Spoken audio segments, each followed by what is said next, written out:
Everything you think you know about the to-do list, it's wrong.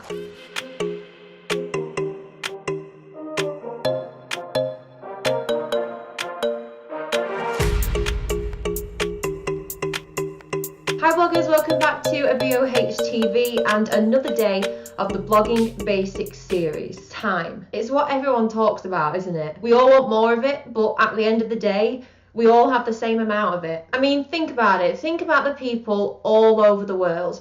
Doesn't matter where they are, they've all got the same amount of time. And the truth is, how you spend your time is actually up to you. It really is. Have you ever thought about it that way? You might be watching this video right now because you feel like your time is running away from you and you feel guilty about that, like it's your fault. But most importantly, you want to learn how to change that. You wish you were getting more done.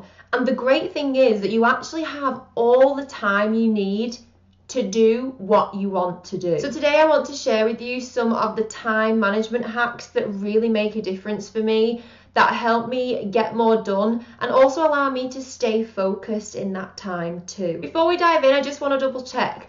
Are you subscribed to this channel? Because if you subscribe and turn notifications on, I promise I'll make it worth your time. You can count on that. Starting now. The first thing you need to get into your head if you want to improve your time management is that people aren't naturally productive.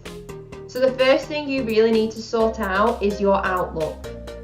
What do I mean by this? I mean, people use this all the time. It just sounds like a buzzword, but what does it actually mean? Well, first you need to understand how you currently look at things. If you think things like, oh, I don't need to wake up early, that won't make a difference, or oh, I'll just keep all appointments in my head, or I'll just crack on with everything when I get up in the morning, that'll be fine, then you probably don't have the right outlook to start managing your time in a better way, because your outlook is one where you're wondering what the point is. The people who have made that mindset shift are less likely to think, oh, I don't see the point in getting up any earlier, and instead they think, how much could I get done in that chunk of time in the morning? Or instead of thinking, oh, I'll just keep all appointments in my head, they think, okay, where can I schedule my workouts around my appointments this week? Or not just that I'll wake up and get on with stuff, but what can I get done in the time I have available today? When you're wondering what the point is to all of these things, you're less likely to shift your outlook because you don't understand the value. Whereas someone who does understand the value knows how much they can get done if they manage their time well. So you'll be able to tell when your outlook has changed because you'll start caring more about the way you manage your time. Once you've done that, congratulations, you can take the next step, and that's a really good thing. Now it's time to start time blocking. I don't care what tool you use to block your time with, whether it's Google Calendar, your bullet journal, a weekly planner, whatever. It doesn't matter what it is, you just need to use it. Time blocking is what it says on the tin. It's how you block and track your time. You list the hours of the day that you have and what that time is dedicated to. You need to be able to see it. I've talked to you in a previous video about time blocking, so I'd recommend that you go and watch that to get a better picture of how this actually happens. But the most important thing you want to take away from this is that you want to know what you're doing all of the time. I know it sounds quite intense, but you can sort of relate it to like lifting weights in the gym. So if you want to lift heavier weights in the gym, you track your progress and write down how many reps you can do with each set, and then you might evaluate it, and then next time you go back you might up your weights a little bit and see how you get on. In a sense, that's very similar to time blocking, you know, with the tracking things, evaluating things, making small changes. So if you're not sure about this or you haven't done it before, just start right now, right here.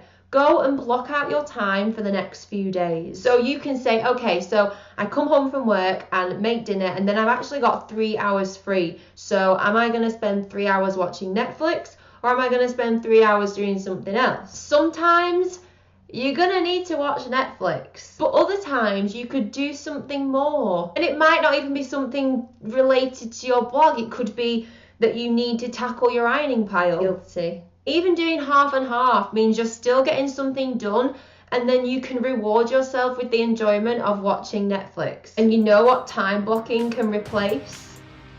The to-do list.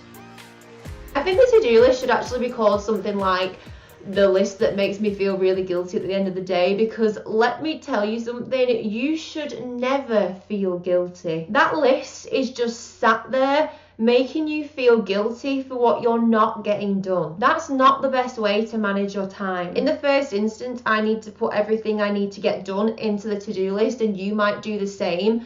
But then the key is to transfer that into time blocking. And even if you can't, even if there's not enough time for all the tasks on there, if you end up with 30 or 45 minutes free one day, go to your master to-do list and pick something from there that you can get done in the amount of time you have available. Because looking at it isn't going to do you any favors. And I get it, you know, there's a chance that we might not be living the same lifestyle, and you might be thinking, yeah, this isn't as simple as it sounds. And that's the reality, because it can be really hard to stay strict with your time when your schedule changes. Planning your time isn't about it being perfect down to the last minute. But if you plan on the moments that could change, that's a really good skill to have with time management. And I know I'm a business owner, and you might be thinking that you have to be a business owner to follow this advice, but you really don't. It might just be that you're sat here right now